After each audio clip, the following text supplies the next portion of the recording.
ಮನಮೋಹನ್ ಸಿಂಗ್ ಅವರು ವಿಧಿವಶರಾಗಿದ್ದಾರೆ. ಅವರ ಅಂತಿಮ ದರ್ಶನಕ್ಕಾಗಿ ಈಗಾಗಲೇ ದೆಹಲಿಯ ಏಮ್ಸ್ ಆಸ್ಪತ್ರೆಯತ್ತ ಹಲವಾರು ಗಣ್ಯರು ಹೊರಟಿದ್ದಾರೆ. ವಿಶ್ವಶ್ರೇಷ್ಠ ಆರ್ಥಿಕ ತಜ್ಞ ಮನಮೋಹನ್ ಸಿಂಗ್ ಏನಿಲ್ಲ. ದೆಹಲಿಯ ಏಮ್ಸ್ ಆಸ್ಪತ್ರೆ ಬಳಿ ಬಿಗಿ ಪೊಲೀಸ್ ಭದ್ರತೆಯನ್ನ ಕೈಗೊಂಡಿದ್ದಾರೆ. ಈಗಾಗಲೇ ಆಸ್ಪತ್ರೆಯತ್ತ ನಾಯಕರುಗಳು ದೌಡಾಯಿಸ್ತಾ ಇದ್ದಾರೆ. ಆಸ್ಪತ್ರೆ ಬಳಿ ಅಂತಿಮ ದರ್ಶನ ಪಡೆಯೋದಕ್ಕೆ ಗಣ್ಯಾತಿ ಗಣ್ಯರ ಆಗಮನ ಆಗ್ತಾ ಇದೆ. ವಿಶ್ವಶ್ರೇಷ್ಠ ಆರ್ಥಿಕ ತಜ್ಞ ಮನಮೋಹನ್ ಸಿಂಗ್ ಅವರ ನಿಧನ ವಾರ್ತೆ 9:51 ಲಭ್ಯವಾಯಿತು ಅಧಿಕೃತವಾಗಿ ಏಮ್ಸ್ ಆಸ್ಪತ್ರೆಯಿಂದ. ಇನ್ನಷ್ಟು ಮಾಹಿತಿ ಕೊಡ್ತಾರೆ ನಮ್ಮ ಪ್ರತಿನಿಧಿ ಶಬ್ಬೀರ್. ಏಮ್ಸ್ ಆಸ್ಪತ್ರೆಯಿಂದ ನೇರ ಸಂಪರ್ಕಕ್ಕೆ ಸಿಗ್ತಾ ಇದ್ದಾರೆ. ಶಬ್ಬೀರ್, ಏಮ್ಸ್ ಆಸ್ಪತ್ರೆಯತ್ತ ಗಣ್ಯಾತಿ ಗಣ್ಯರ ಆಗಮನ ಆಗ್ತಾ ಇದೆ. ಸದ್ಯ ಏನೆಲ್ಲ ಬೆಳವಣಿಗೆಗಳಾಗ್ತಾ ಇದೆ ಅಲ್ಲಿ? ದಿವ್ಯಾ, ಈಗ ನಾನು ಏಮ್ಸ್ ಆಸ್ಪತ್ರೆ ಮುಂಭಾಗದಲ್ಲಿದ್ದೀನಿ. ನೀವು ಕೂಡ ದೃಶ್ಯಗಳಲ್ಲಿ ಕಾಣ್ಬೋದು ಇಲ್ಲಿ ಯಾವ ರೀತಿಯಾದಂಥ ಚಿತ್ರಣ ಇದೆ ಅನ್ನುವಂಥದ್ದನ್ನು ಕೂಡ ನೋಡ್ತಾ ಹೋಗ್ಬೋದು. 9:15 ಮಾಜಿ ಪ್ರಧಾನಿ ಮನಮೋಹನ್ ಸಿಂಗ್ ಅವರು ನಿಧನ ಆಗಿದ್ದಾರೆ ಅನ್ನುವಂಥ ಮಾಹಿತಿ ಅಧಿಕೃತವಾಗಿ ಏಮ್ಸ್ ಆಸ್ಪತ್ರೆಯ ವೈದ್ಯರು ಈಗ ಹಂಚಿಕೊಂಡಿರುವಂಥದ್ದು. ಉಸಿರಾಟದ ಸಮಸ್ಯೆಯಿಂದ ಅವರು ಆಸ್ಪತ್ರೆಗೆ ದಾಖಲಾಗಿದ್ದರು. ಅವ್ರನ್ನ ತುರ್ತುನಿಗ ಘಟಕದಲ್ಲಿಟ್ಟು ಚಿಕಿತ್ಸೆಯನ್ನು ಕೂಡ ಕೊಡುವಂಥ ಕೆಲಸವನ್ನು ಮಾಡಲಾಗಿತ್ತು. ಆದರೆ ಅವ್ರನ್ನ ಅಂತಿಮ ಹಂತದಲ್ಲಿ ಉಳಿಸ್ಕೊಳ್ಳೋಕ್ಕಾಗಲಿಲ್ಲ ಅನ್ನುವಂಥದ್ದು ಕೂಡ ಈಗ ಸಿಗ್ತಿರುವಂಥ ಮಾಹಿತಿಗಳು. ಈಗ ಮನಮೋಹನ್ ಸಿಂಗ್ ಅವರು ನಿಧನ ಆಗಿರುವಂತಹ ಹಿನ್ನೆಲೆಯಲ್ಲಿ ಏಮ್ಸ್ನ ಆಸ್ಪತ್ರೆಯ ಮುಂಭಾಗದಲ್ಲಿ ಸಾಕಷ್ಟು ಬಿಗಿ ಭದ್ರತೆಯನ್ನು ನಿಯೋಜನೆ ಮಾಡಿರುವಂಥದ್ದನ್ನು ನೀವು ಗಮನಿಸ್ತಾ ಹೋಗ್ಬೋದು. ಸಾಕಷ್ಟು ಜನರು ಕೂಡ ಈಗ ಆಸ್ಪತ್ರೆ ಮುಂಭಾಗದಲ್ಲಿ ನೆರಿತಾ ಇರುವಂಥದ್ದನ್ನು ಕೂಡ ನಾವು ಗಮನಿಸ್ಬೋದು. ಸಾಕಷ್ಟು ಕಾಂಗ್ರೆಸ್ ಕಾರ್ಯಕರ್ತರಾಗಿರ್ಬೋದು, ಸಾಮಾನ್ಯ ಜನರಾಗಿರ್ಬೋದು, ಬಹಳಷ್ಟು ಜನರು ಬಂದು ಇಲ್ಲಿ ಸೇರ್ಪಡೆ ಆಗ್ತಾ ಇರುವಂಥದ್ದು. ಮತ್ತೊಂದು ಕಡೆ ಭದ್ರತೆಯನ್ನು ಕೂಡ ಹಂತ ಹಂತವಾಗಿ ಹೆಚ್ಚು ಮಾಡುವಂಥ ಕೆಲಸವನ್ನು ಕೂಡ ಮಾಡಲಾಗ್ತಾ ಇರುವಂಥದ್ದು. ದೆಹಲಿ ಪೊಲೀಸರು ಈಗಾಗಲೇ ಹೆಚ್ಚಿನ ಭದ್ರತಾ ಪಡೆಗಳನ್ನು ಇಲ್ಲಿ ನಿಯೋಜಿಸುವಂಥ ಕೆಲಸವನ್ನು ಕೂಡ ಮಾಡಲಾಗ್ತಾ ಇದೆ.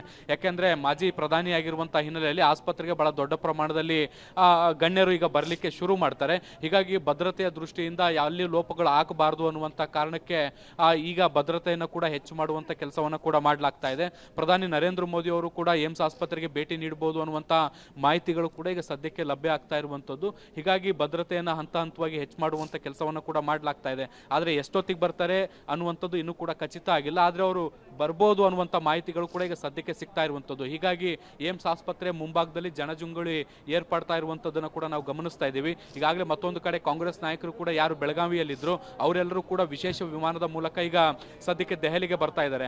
ಅವರು ಕೂಡ ನೇರವಾಗಿ ಏಮ್ಸ್ ಆಸ್ಪತ್ರೆಗೆ ಬರುವಂಥ ಸಾಧ್ಯತೆಗಳಿದ್ದಾವೆ. ತಡರಾತ್ರಿ ಎಐಸಿಸಿ ಅಧ್ಯಕ್ಷ ಮಲ್ಲಿಕಾರ್ಜುನ್ ಖರ್ಗೆ ಇರ್ಬೋದು, ಲೋಕಸಭೆ ವಿರೋಧ ಪಕ್ಷದ ನಾಯಕ ರಾಹುಲ್ ಗಾಂಧಿ ಆಗಿರ್ಬೋದು, ಮತ್ತೆ ರಾಜ್ಯದ ಕಾಂಗ್ರೆಸ್ ಪ್ರಮುಖ ನಾಯಕರು ಎಲ್ಲರೂ ಕೂಡ ಈಗ ದೆಹಲಿಗೆ ಬರುವಂಥ ನಿರೀಕ್ಷೆಗಳನ್ನು ಮಾಡಲಾಗ್ತಿದೆ. ಅವರೆಲ್ಲರೂ ಕೂಡ ಏಮ್ಸ್ ಆಸ್ಪತ್ರೆಗೆ ಬರ್ಬೋದು, ಅವರ ಪಾರ್ಥಿವ ಶರೀರದ ದರ್ಶನವನ್ನು ಕೂಡ ಪಡಿಬೋದು. ನಾಳೆ ಅಂತ್ಯಕ್ರಿಯೆ ಆಗಿರುವಂತಹ ಹಿನ್ನೆಲೆಯಲ್ಲಿ ನಾಳೆಗೂ ಕೂಡ ಕೆಲವೊಂದಿಷ್ಟು ಕಾಂಗ್ರೆಸ್ ನಾಯಕರು ಬರುವಂತ ಸಾಧ್ಯತೆಗಳನ್ನು ಕೂಡ ನಾವು ನಿರೀಕ್ಷೆ ಮಾಡಬಹುದು. ಈಗ ಸದ್ಯಕ್ಕೆ ಅವರ ಮೃತದೇಹ ಇಲ್ಲೇ ಇರುವಂತದ್ದು.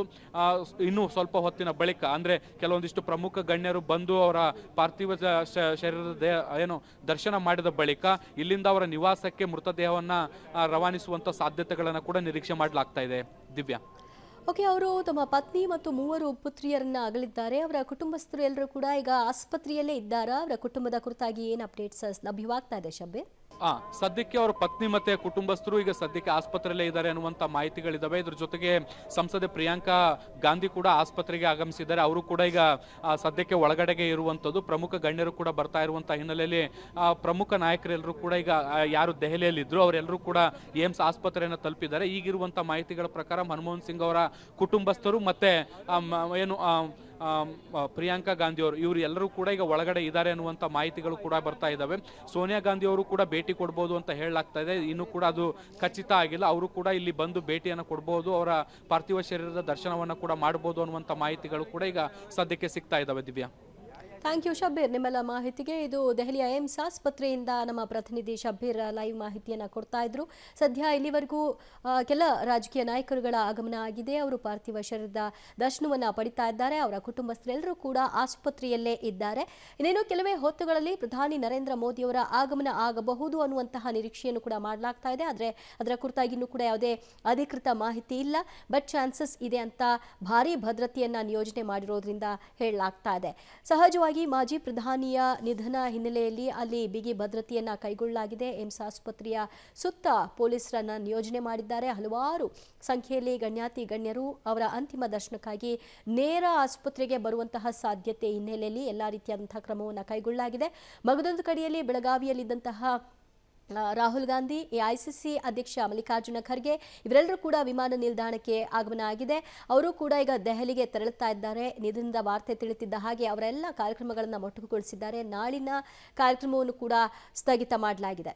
ಕಾಂಗ್ರೆಸ್ ಇದರಲ್ಲಿ ಸರ್ಕ್ಯೂಟ್ ಹೌಸ್ ಅಲ್ಲಿ ಪ್ರೆಸ್ ಕಾನ್ಫರೆನ್ಸ್ ಕರೆದಿದ್ದೀನಿ. ಅಲ್ಲಿ ಪ್ರೆಸ್ಗೆ ಡೀಟೇಲ್ ಹೇಳ್ತೀನಿ, ನೀವೆಲ್ಲ ಕೂಡಲೇ ಅಲ್ಲಿಗೆ ಬನ್ನಿ. ಬಟ್ ಒಂದು ವಿಚಾರ ಮಾತ್ರ ಏನಂತ ಅಂದರೆ, ಈ ಒಂದು ಪರಿಸ್ಥಿತಿಯಲ್ಲಿ ನಮ್ಮ ದೇಶದ ಮಾಜಿ ಪ್ರಧಾನಮಂತ್ರಿಗಳಿಗೆ ಗೌರವ ಸಲ್ಲಿಸಬೇಕಾಗಿದೆ.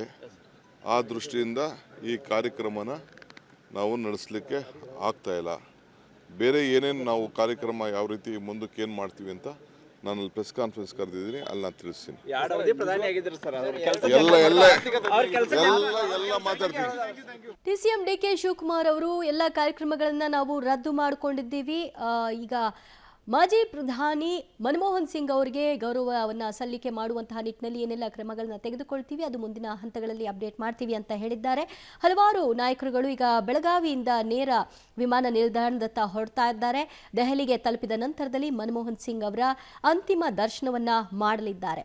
ಅವರ ಅಂತಿಮ ದರ್ಶನದ ಬಳಿಕ ಅವರ ಪ್ರತಿಕ್ರಿಯೆಗಳು ಲಭ್ಯವಾಗುತ್ತೆ ಅಂತ ಕಾಣುತ್ತೆ. ಹಲವಾರು ನಾಯಕರಿಗಾಗಲೇ ತಮ್ಮ ಸೋಷಿಯಲ್ ಮೀಡಿಯಾ ಖಾತೆಯ ಮೂಲಕವಾಗಿ ಸಂತಾಪವನ್ನ ಸೂಚಿಸಿದ್ದಾರೆ.